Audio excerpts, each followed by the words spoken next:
Je me pose. Je suis bien installé, dans la position qui me convient le mieux pour méditer et prier. Je mets un frein à toutes mes pensées. Je me vide la tête pour me rendre disponible à ce temps.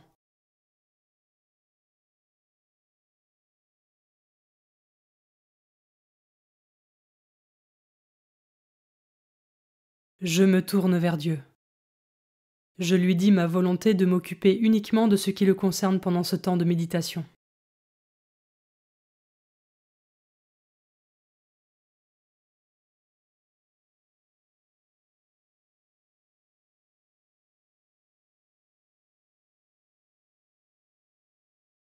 Commençons. Évangile de Jésus-Christ selon saint Luc, chapitre 3, versets 10 à 18. En ce temps-là, les foules qui venaient se faire baptiser par Jean lui demandaient : « Que devons-nous faire ? » Jean leur répondait : « Celui qui a 2 vêtements, qu'il partage avec celui qui n'en a pas. Et celui qui a de quoi manger, qu'il fasse de même. » Des publicains, c'est-à-dire des collecteurs d'impôts, vinrent aussi pour être baptisés.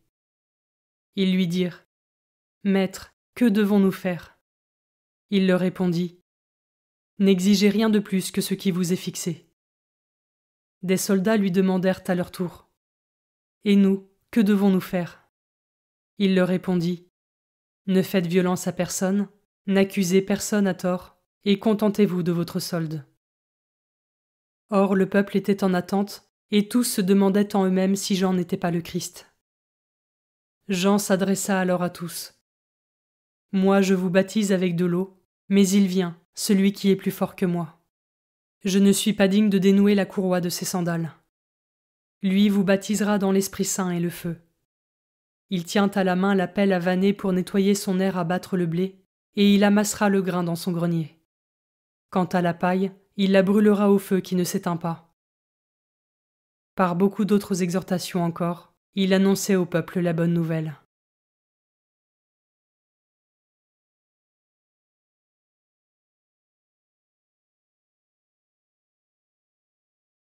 Je commence par méditer ce verset.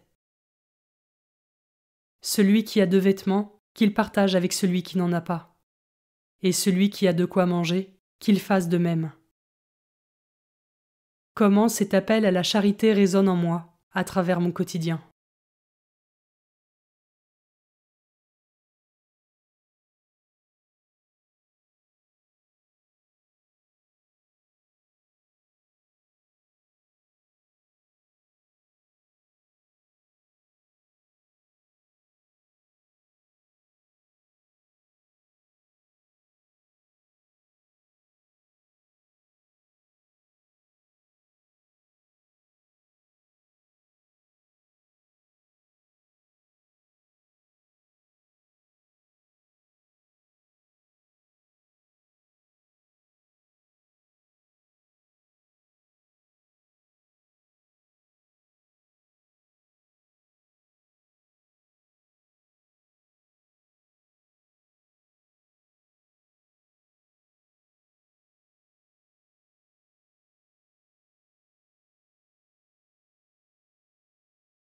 Je peux maintenant m'arrêter sur cet autre verset.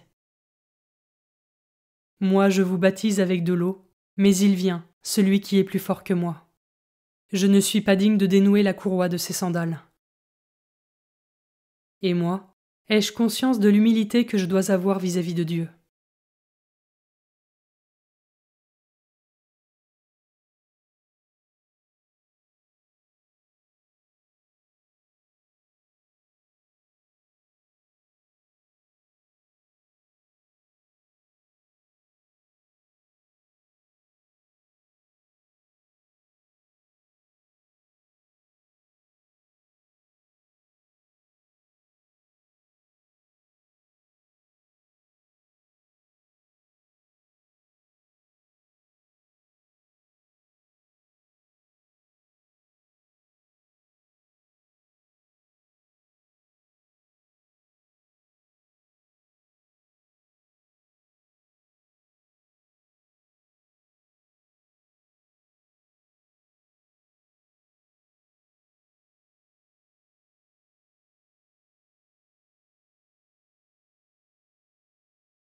Je peux terminer cette méditation par un temps de prière et demander à l'Esprit Saint de venir éclairer mon cœur, afin que je puisse grandir chaque jour davantage dans la foi, la charité et l'espérance, pour être un témoin rayonnant du Christ ressuscité.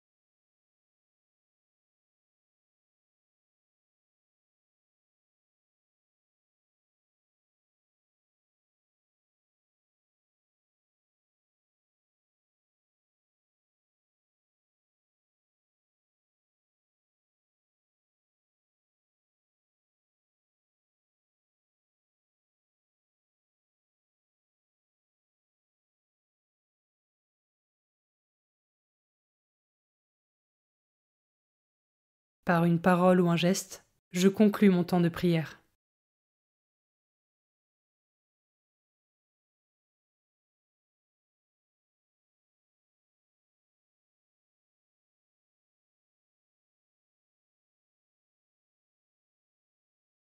Belle journée et à demain.